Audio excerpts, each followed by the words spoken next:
All right, first off, thank you so much for joining me today. I'm always paranoid about an empty room when I do these, especially this early in the morning. So thank you for carving out some time today. I promise that I will make this worth your time. I'm very passionate about helping small businesses, and this is a very sales-free presentation that really just focuses on some of the things I've learned over the years that I feel are actionable and things that you can take away from here and actually make a difference for your businesses or the businesses that you work with. So I'm going to talk about that picture in a second, but let's start. I'll just kind of reiterate. I've been a marketer for many years.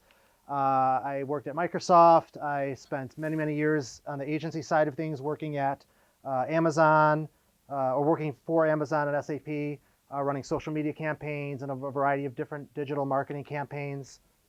A few years ago, out of nowhere, I landed on Forbes' social media power influencers list, which was kind of a shock. I was flattered, and a lot of that just had to do with a lot of the things I'm going to talk about today in terms of what I did for myself. I actually got laid off from Microsoft back in '09 when they laid off people for the first time, and I had a year to kind of find myself, and I did a lot of work that eventually led me to that list. So I'll talk about how that happened. 10 plus years of helping small businesses with their marketing. Like I said, that's where I'm really most passionate. There's a lot of misinformation out there.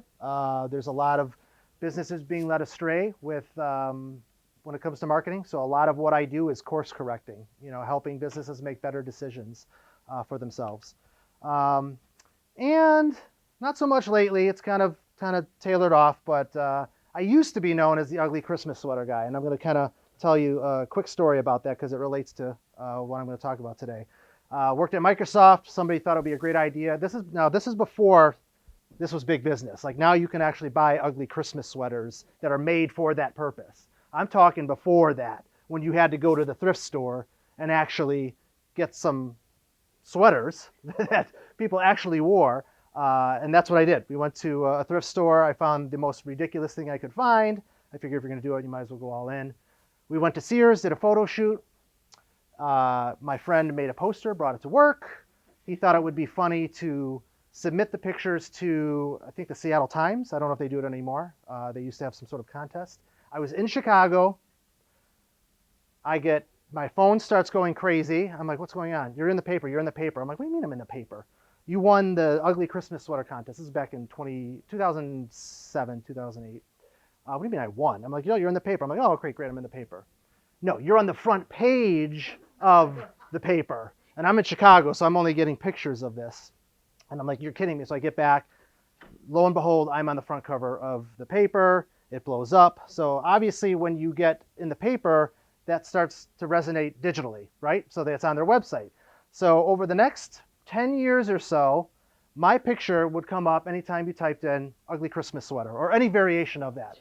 So for 10 years, around the end of November, I'd always get texts, I'd always get emails. I saw your picture on this thing. I saw your picture on this at college campuses for ugly Christmas sweater parties, on ads for ugly Christmas sweaters, on the front covers of books.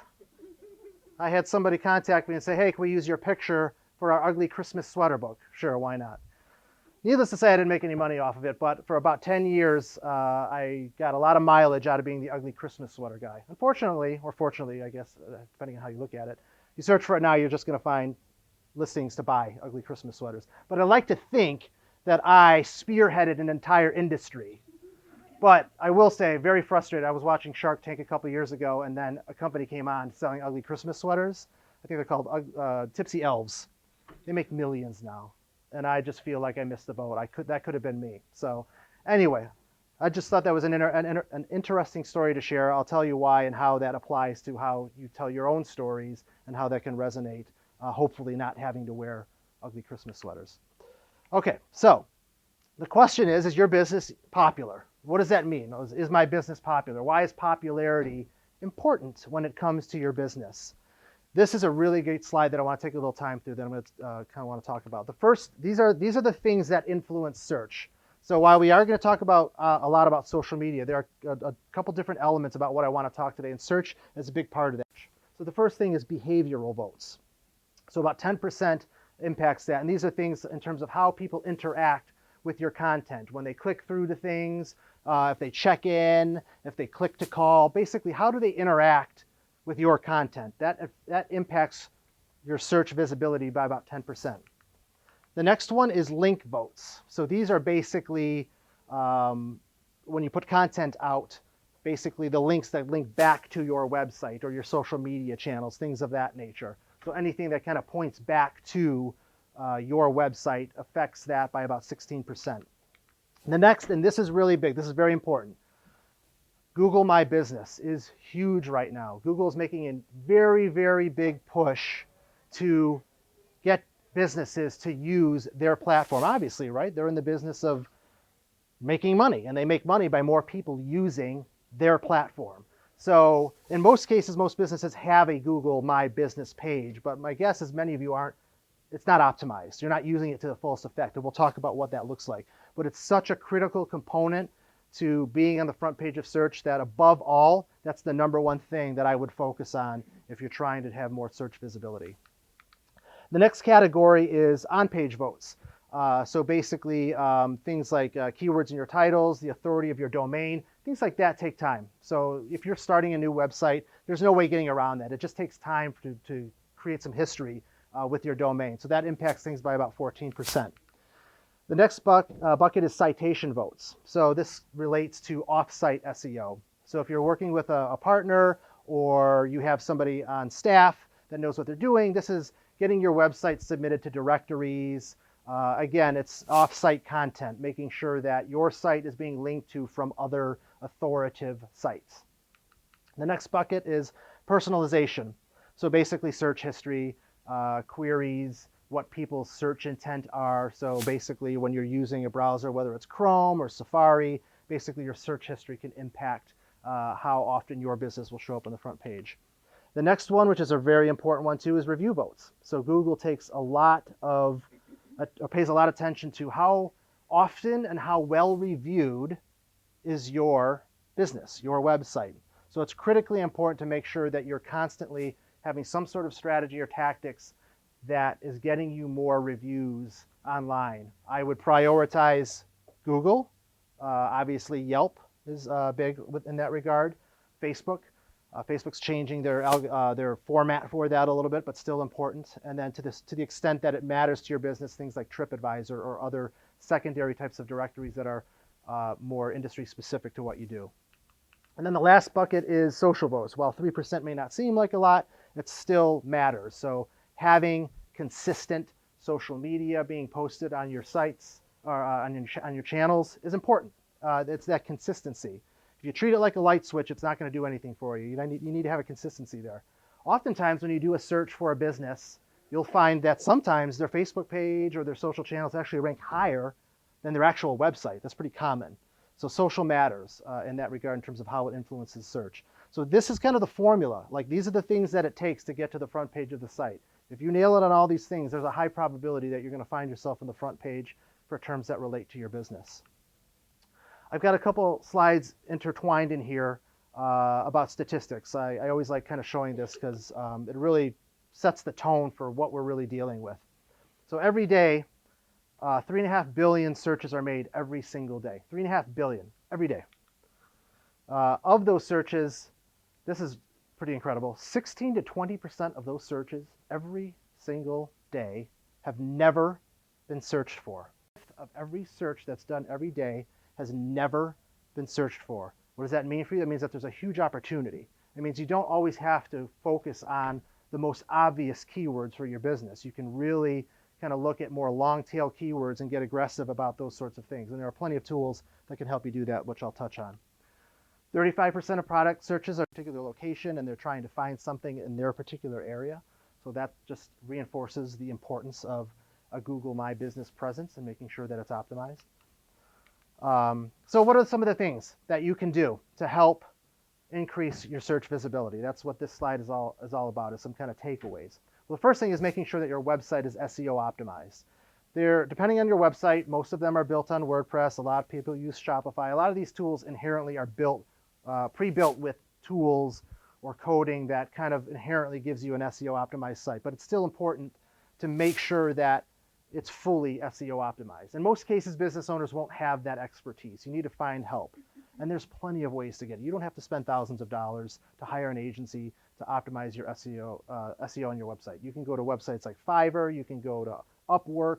There are lots of platforms that you can go to that are relatively affordable, that can get your website SEO optimized. It's not rocket science for somebody who knows what they're doing. So don't think that you have to spend thousands of dollars for that. It's a relatively simple project for somebody that knows what they're doing. You got to make sure that you're publishing, Fiverr, Fiverr.com. It's a really cool website. You get stuff done for $5. It's not only $5, but that's kind of how they positioned themselves. And the other one's Upwork, is another one. You want to make sure that you publish as much external content that links back to your website. This is even more important than the on-site stuff. So this is where most business owners probably don't have the time or expertise as well. You want to make sure that there is content that's being created that points back to your website. Blogs, so you can ask another website to link back to you, whether it's directory listings. There's a variety of different ways that you can get content distributed off of your website that points back. Social is obviously a big part of that, but you got to consistently do that. It's a marathon.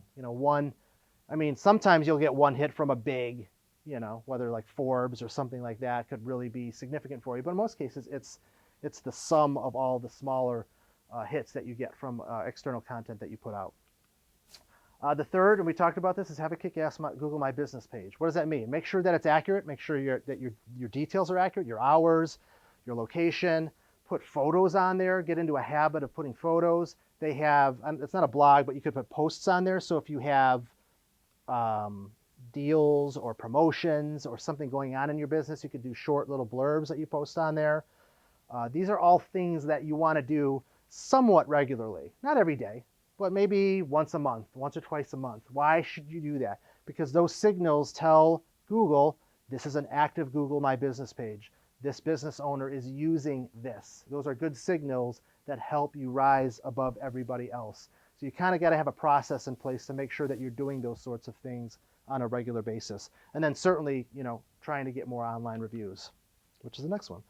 You got to work that into your, whatever your business is, whatever that looks like. That could mean just making sure that your email signatures have a link where people can go click and leave you a review. Or you have something on your website that makes it very easy for people to do that. Or if you are a brick and mortar business, have signage up that encourages people, that tells them you're in these places that you need those reviews. You want to put that stuff out there so that people are constantly being asked. Oftentimes it takes 5, 6, 10, 15 times of putting something in front of somebody before they actually act on it. So you got to put that in all the places that you can to make sure that you get that. Stick to publishing social media content. You can't treat it like a light switch. Whether it's you, whether it's somebody on your team, whether you hire somebody, you've got to stick with it. You want to make sure that it's purposeful and consistent, because the minute you start treating it like you're turning it on and off, you might as well not do it at all, because it doesn't serve any purpose. So you really there has to be a consistency there. Whether that's you, whether it's somebody else on your team, whether you hire somebody, there are options for you out there to make that work.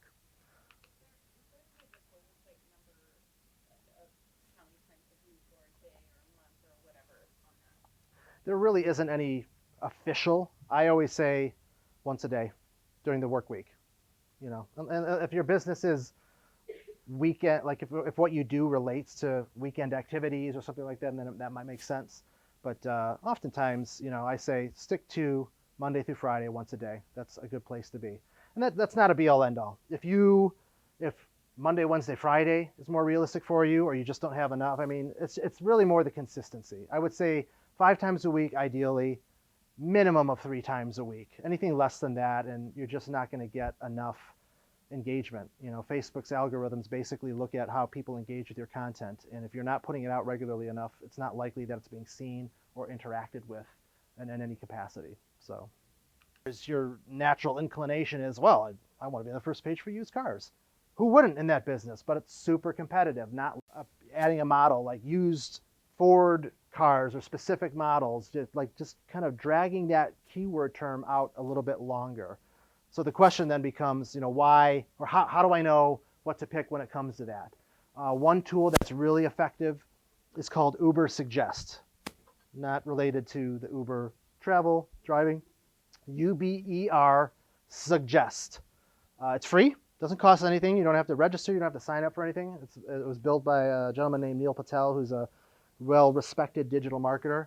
It is a fantastic tool for keyword research. It's very easy to use. You can type in your website, you can type in a particular keyword, and you get a lot of information about that particular keyword or your website. That shows you how often things are searched for. It gives you other suggestions. It's a really great free tool that's going to give you a lot of insight into what keywords to focus on for your business. So I would highly recommend you check that out. Uber Suggest. Okay, moving on to Did You Know Reviews Edition. So 6 out of 10 customers look to Google My Business for reviews on a local business. Just reinforces the importance of that. So anytime anybody is doing business with somebody, 60% of the time, that's where they're looking. So prioritize that for sure. 9 out of 10 consumers read reviews for local businesses before making a purchase. No surprise there. You're going to a restaurant or any kind of service-based business, especially, people look for reviews. So it's important that you have strong reviews, positive reviews out there. And most customers read an average of 10 of them before they feel like they can trust the business. So if you don't have a good number of reviews, you're going to miss out on some opportunities. So it's really important to make sure that you're constantly building that up so you get into that 20, 30, 40, 50 reviews, hopefully positive, so that people have enough to kind of look at and build some trust with you to want to do business with you. Most businesses, in terms of Google reviews, so when you do a search, you'll often see the local pack first, which is basically the local listings of a business before the organic results. To get into that local pack, one of the biggest factors in that is your online reviews. And on average, it takes about 47 reviews before you're really considered for that 3-pack, which is where you want to be, right? Everyone wants to be on the front page of search. So just kind of an idea of how many it takes to kind of start getting into the conversation about really being able to crack those top 3. So again, really want to focus on, obtaining positive online reviews. So how do you do that? Well, you got to ask, and you got to ask a lot, whether it's digitally, whether it's in person in your storefronts. You always have to ask people for reviews. If you don't ask for it, most of the time they won't do it. Usually people only leave a review if they're just blown away positively or if they had a horrible experience. What you're looking for is all those people in the middle that aren't inclined to leave a review. Now, obviously, you want to ask people that are likely to leave a positive review. If you've got a good business, if you've got a great product and service, you're going to get positive reviews. If you're not so great at it, well then, you made your bed, you got to sleep in it. So assuming you do a good job with your businesses, it's not risky to ask for reviews from all of your customers. Incentivizing your customers to leave a review. Now notice I didn't say incentivize them to leave a positive review because Yelp would not like that. A tchotchke of some sort. It could be being part of some sort of program where they are a tiered kind of customer program, whatever makes sense for your business. Come up with an incentive to get people to leave a review for you. That's always going to be more effective than just asking. You got to make it incredibly easy to do. So like I said, put a link on your signature, your email signature. Put something on your website that's front and center that encourages people to leave reviews for you. You got to make it easy to do. If you make them jump through hoops, then they're just not likely to do it. This is very surprising to me when I talk to business owners. If you're not collecting your email address and a phone number from every customer that comes your way, digitally or in person, you are missing out on a huge opportunity. That should be standard business practices for you. You have to get everybody's email and phone number so that you have the ability to market to them. The reality is most people will give it to you, especially, again, if you've got a good business, if you've got a good product and service and they like you, they'll be happy to give that to you. They want to learn more about your business. And once you have those 2 items, you now have a very powerful ability to market to them directly. You want to automate the process as much as possible when it comes to getting online reviews. It doesn't scale if you have to ask every single person. So again, making sure that you have digital things in play that allow people to leave reviews for you. Pro tip on this one.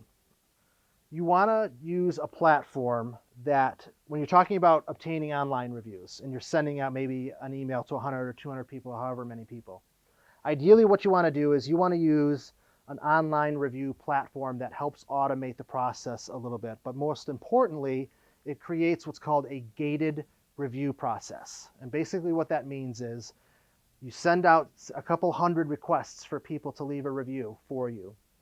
What it does is it takes them to a intermediary page and basically says something to the effect of, did you have a good experience? They have like a thumbs up or a thumbs down or a positive happy face, frowny face, and then the user will click on one of those.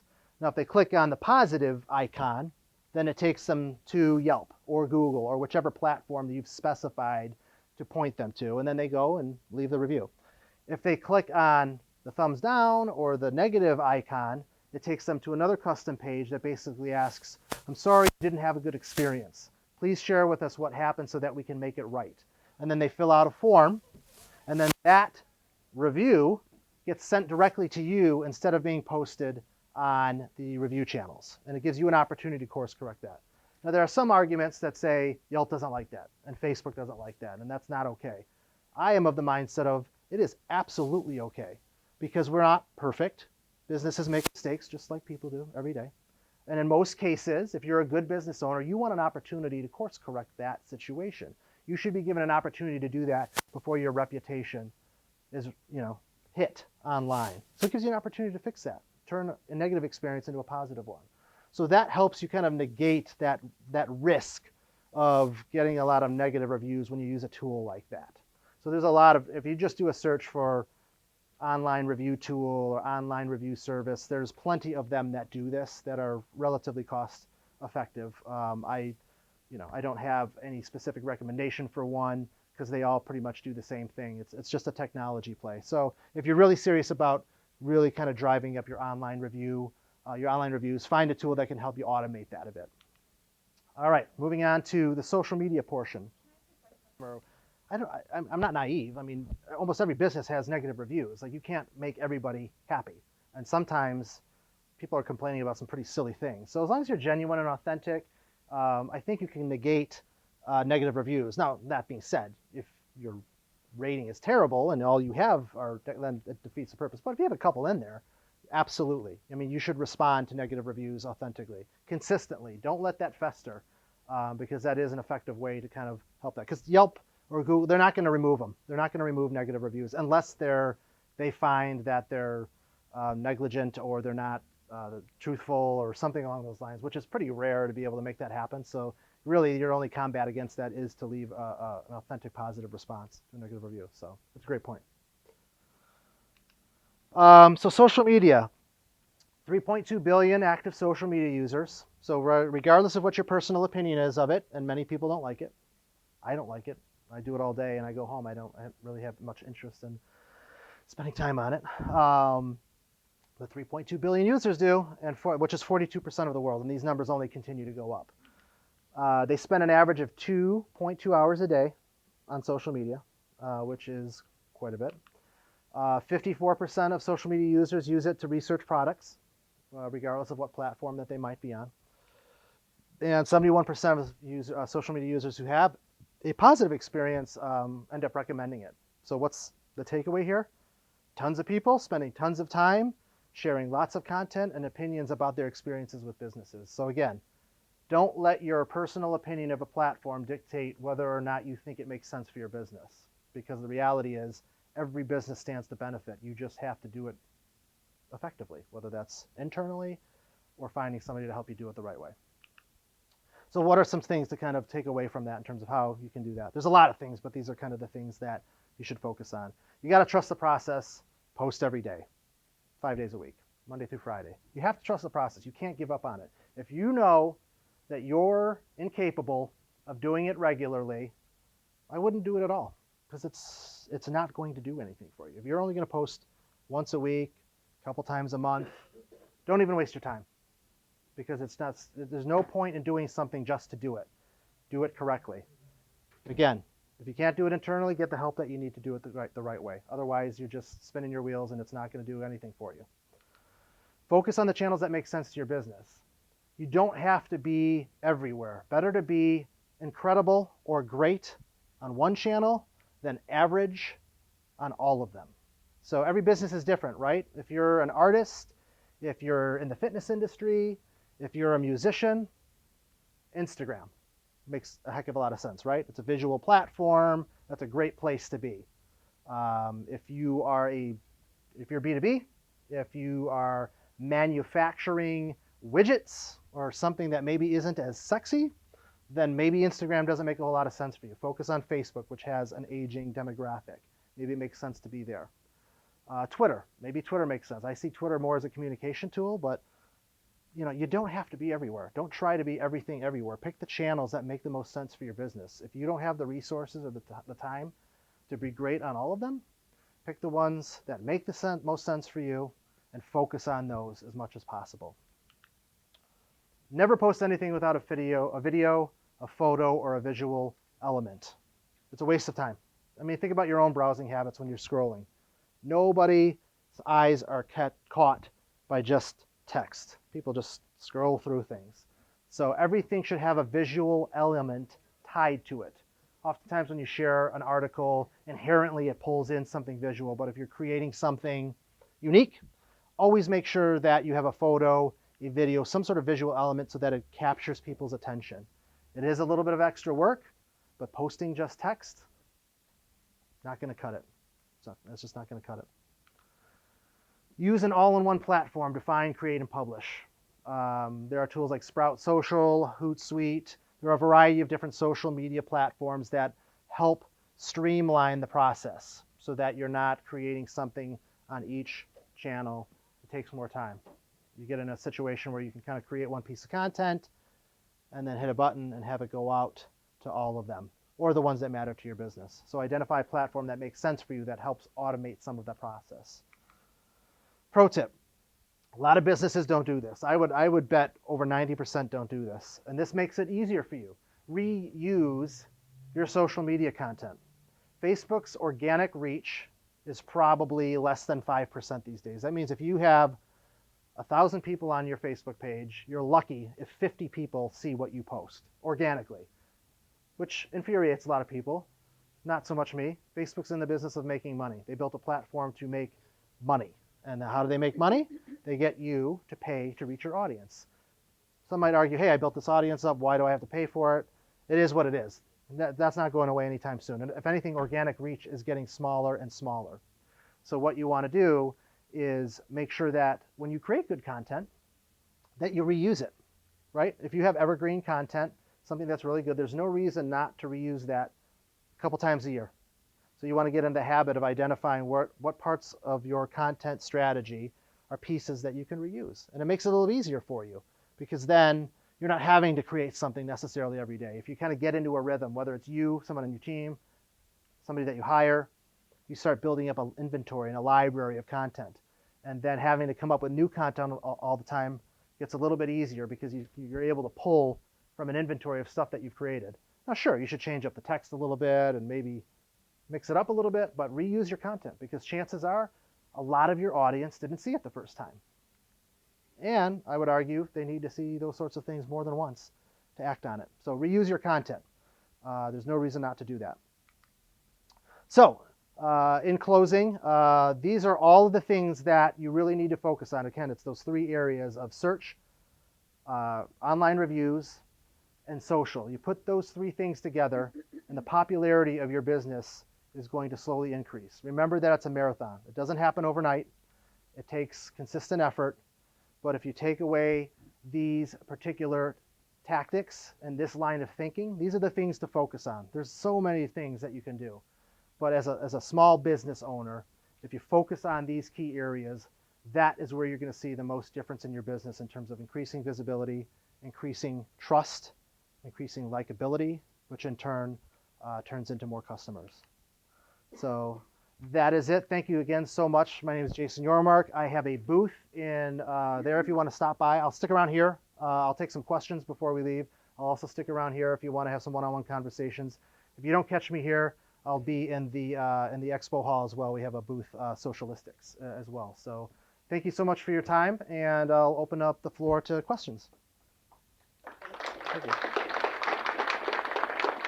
Yeah. How do I merge those two together, or should I or shouldn't I? Yeah, so LinkedIn is a great platform. So typically it depends on what your product or service is. LinkedIn's a great tool for B2B, for more complex businesses. We find a lot of success in using LinkedIn Sales Navigator, which is kind of like it's kind of like LinkedIn on steroids. So you kind of buy it's a subscription, and it basically gives you more access to filtering and searching for particular individuals based on a variety of parameters. It opens up your ability to message them more significantly than you can on the free version. But it's a great tool because you can search for, I'm looking for this type of person that has this type of job title or is at this type of company in this type of region. And you can really zero in on a really targeted and build a list of potential prospects and message them and then engage with them, even if you're not connected to them. So that's a great way to use. I think that's one of the most effective ways to use LinkedIn, aside from just posting content there. That's really where LinkedIn shines, is when you kind of use it as more of a sales outreach tool instead of a broadcast channel. Yeah. Yes. Said focus kind of on one or two that are strong points for your industry. But if you do want to try to reach out to other people that use other social media sites, is it wise to get one of those funnels that spreads it everywhere and just posting once?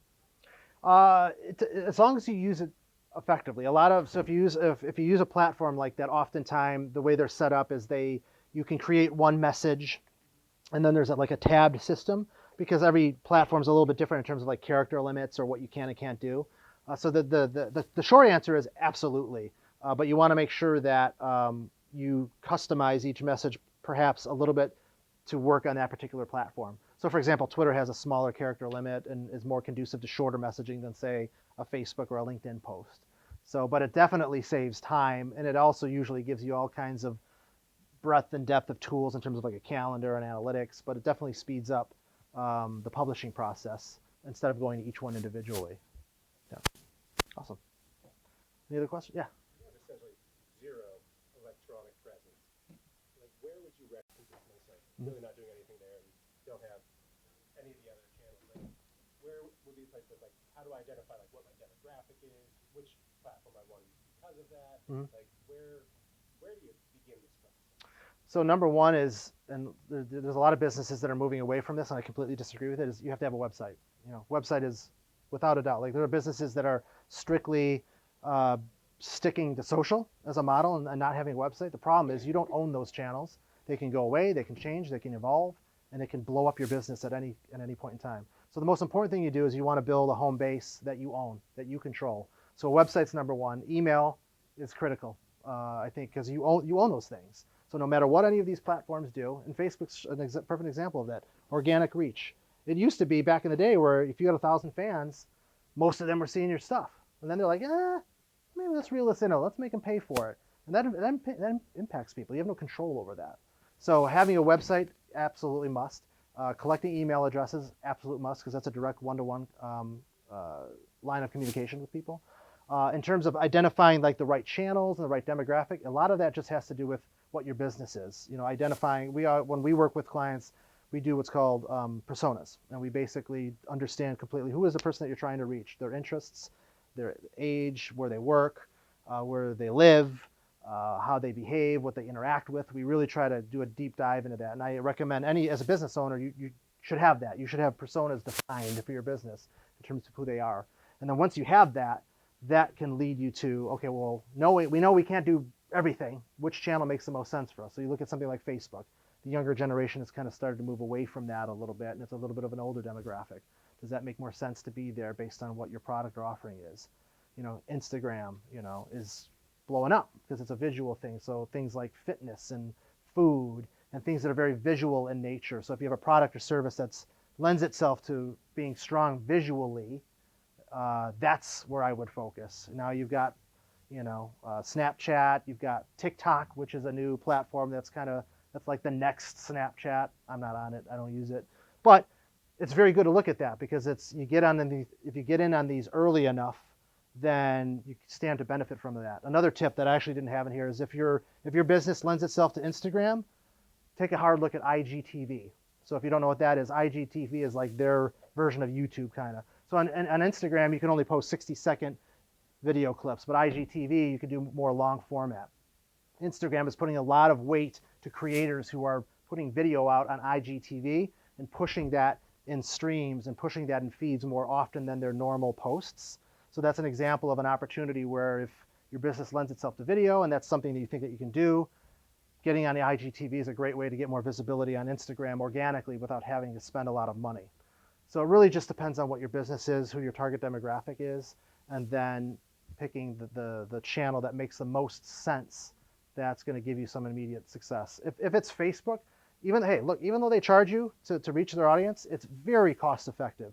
If you can build your Facebook page up to a couple thousand folks, you're talking about spending 15, 20 bucks to promote a post that hits everybody.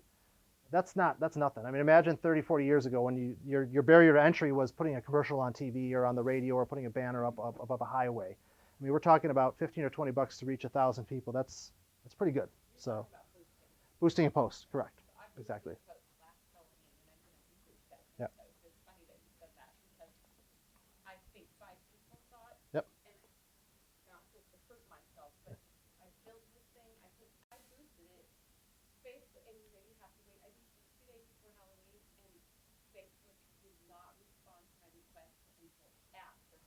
Their support is horrible, unfortunately. And I boost on Facebook all the time. Yeah. I was so mad. I was yelling at my phone because there was nobody else to yell at. Yeah. Unfortunately, that's something you'll come across is Facebook support is, I mean, our agency spends hundreds of thousands of dollars with them, and I struggle to get any of their attention when it comes to issues like that. Frustrating because there was no way to and because so what I've learned now is from that is if it's a date specific, like if it's over a holiday or whatever, it's at least 4 or 5 days in advance. Yeah, no, that definitely helps. Another tip there is don't put too much text on your images. That usually flags it too when you're trying to boost a post. Make sure the visual is clean in that regard. So that'll prevent it from getting flagged often. So, any other questions? Yeah. There seems to be a shift away in the younger demographic, away from email and towards SMS. Mm-hmm. Would you advise direct marketing via SMS over email because of that? Absolutely, if your business, if it makes sense for your business. So the open rate for text messaging is over 90%, whereas email, it ranges anywhere from 5 to 15 typically. So you know when you send a text message, it's going to get seen. Obviously, you're talking about a much shorter form call to action, so you have to be really concise. So that's part of collecting phone numbers is to be able to position yourself to be able to do that. Now, obviously, you want to make sure you get people's permission. People are more protective of. I would even stack rank it like if you were to LinkedIn like in terms of order of how people are protective of their stuff, like social media messaging is at the bottom, email, phone number, right? So some people might, you want to make sure that if you're doing a text blast to your customers, make sure they've opted in because people will really get upset if you're texting them without their permission. But absolutely, it can be a very effective method. I would say for text, that's more for quick turn and burn, service-based, product-based businesses. So if like a coffee shop, restaurant where you can kind of, hey, the coffee shop's slow today for a couple hours, you can send out a text message that says 15% off lattes between 2 and 4. In that context, it's very effective. Whether it's effective if you have more of a longer funnel, like you sell something that costs $500 or $1,000, maybe not as effective, but still worth testing. Anything that you do, test everything, and then figure out what works the best. But absolutely is. I don't think email is going away anytime soon. There's certainly less people that use it, but it's still massively significant because it's like a phone number. It's still an easy way to connect with people individually, and it's much more likely to be consumed than say a LinkedIn message or even maybe not so much Facebook Messenger. That's pretty up there too. Actually, Facebook Messenger falls into that text message category as well. It's another great area to take a look at in terms of marketing, is in messaging people on Facebook as well. So there's so many things. I know it's always my intent never to overwhelm people with like, oh, you should do these 100 things. But there's a lot out there for you. But definitely, what I've shared with you today is probably where I would start if you're kind of coming at it new or need some help. Yeah. Speaking of stuff and being able to hijack you, what the heck is this Facebook gray badges thing? Facebook gray badges. Yeah, I've been getting this error message, a lot of people have had, that Facebook is aggressively examining the veracity of Facebook pages, and anything that isn't flagged as a gray badge is being removed on October 29th. I can't tell if I've been hacked Yeah. or if this is something real. I haven't come across anything like that. I think that really depend. I mean, if you're involved in something that's controversial and or can be perceived that way, I mean, I think we live in a world where unfortunately a lot of these social platforms are getting more protective and more about what they allow on their platforms. That goes back to what I was saying before. Is that's why you can't live or die by your social media channels, because it could be pulled out from under you out of nowhere, and then what, right? So that's why it's so important to build up your emails, build up your phone numbers, have a website. I mean, I'm not saying Facebook's going to go away anytime soon, but they evolve and they change. And in an example, I haven't seen anything or heard anything about that, at least in my world. But it wouldn't surprise me if they started to crack down. But look, Facebook is a behemoth. They make mistakes. They're going to flag things. There's machines that are doing that. It's not always going to be people. So, I mean, even though they're crappy at support, there are methods to course correct those sorts of situations if it's inadvertent. I've had it happen all the time where I've tried to run an ad for businesses and they say, this isn't allowed. And I'm like, what are you talking about? And I have to reach out to support. And they're like, oh, sorry, that automated process caught this and it's not. So when you're talking about billions of users and interactions, it's often can happen. So, any other questions? Yeah. What is your pitch that is painted out there for video? Video. Don't just put the picture. It's all about video. Yep. Less video. You Yep. want to survive in today's world, hack the video. Yeah. Very true. Well, yeah, it's very true. I mean, YouTube's the #2 search engine in the world, so most people don't realize that. It's Google and YouTube, so people search there for things. So that's absolutely true. The challenge there is and I've worked with small business owners successfully. I've had plenty of challenges with them trying to make that agency relationship work with them. And if there's one thing that I've learned is that their time is finite. Their expertise as it pertains to usually marketing is relatively small, and the resources they have to work with is small. So video is a tough lift, right? Because you got to shoot it. Sometimes you got to edit it. You got to plan for it. It's not an easy thing to do. So that's the catch-22. So yes, video is incredibly powerful if you are able to figure out a way to do it regularly. But the problem is most small businesses don't have the bandwidth, the resources to do it. It usually only works if they themselves or they have somebody that is committed to doing it on some sort of regular basis, whether that's once a week, once a month, quality over quantity when it comes to that sort of thing. But the flip side to it, though, is that people don't have as much of an expectation around seeing video that's production quality. I mean, you can shoot, you can take your phone out and just talk about something. I do that, not as much as I should, but I'll get on my back porch and just talk. Like I had an epiphany about something, like, oh, I need to put this out there because I think it might be helpful to somebody. I don't spend hours editing it and polishing it and doing makeup, and not that I would do that anyway, but doing all these crazy things to make it look like commercial quality. Like it's just just putting it out there. Yeah. Yeah. Right. So I think again, it's a commitment thing. Do you feel comfortable pulling out your phone and shooting yourself or whatever for 30 or 60 seconds? Most people aren't, but there's no denying that video is an incredibly powerful way to put content out. It really just comes down to having the means to do it and the desire to do it. So, yeah. Having a service, I really rely on having good reviews, Mm-hmm. Google, Yelp. You love take Yelp, and the hardest part is when you have, there's like this part like, oh well, it's auto generated, and I tried talking to Yelp about it, and they just won't do anything. Yeah. Like, how do I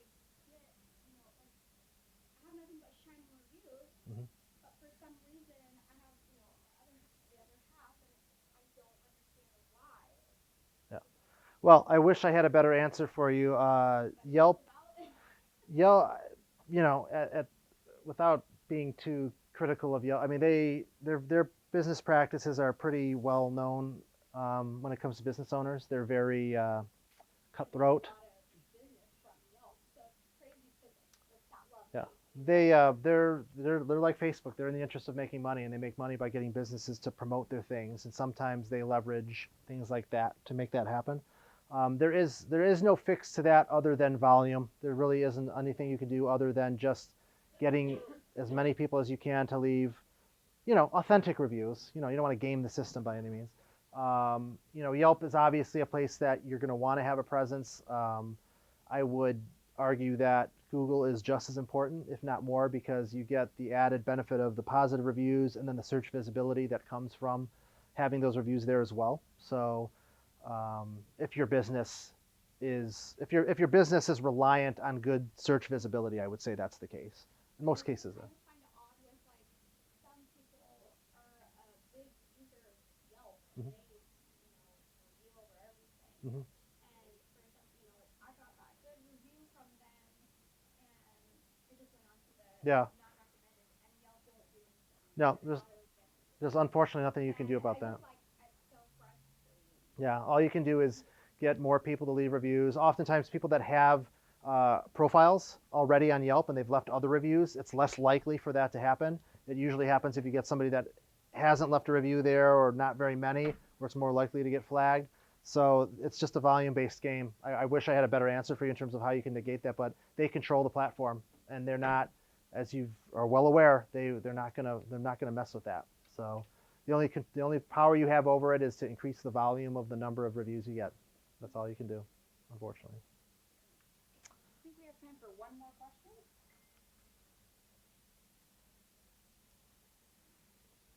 All right, well, I'll stick around, and like I said, I'll be in the expo hall if you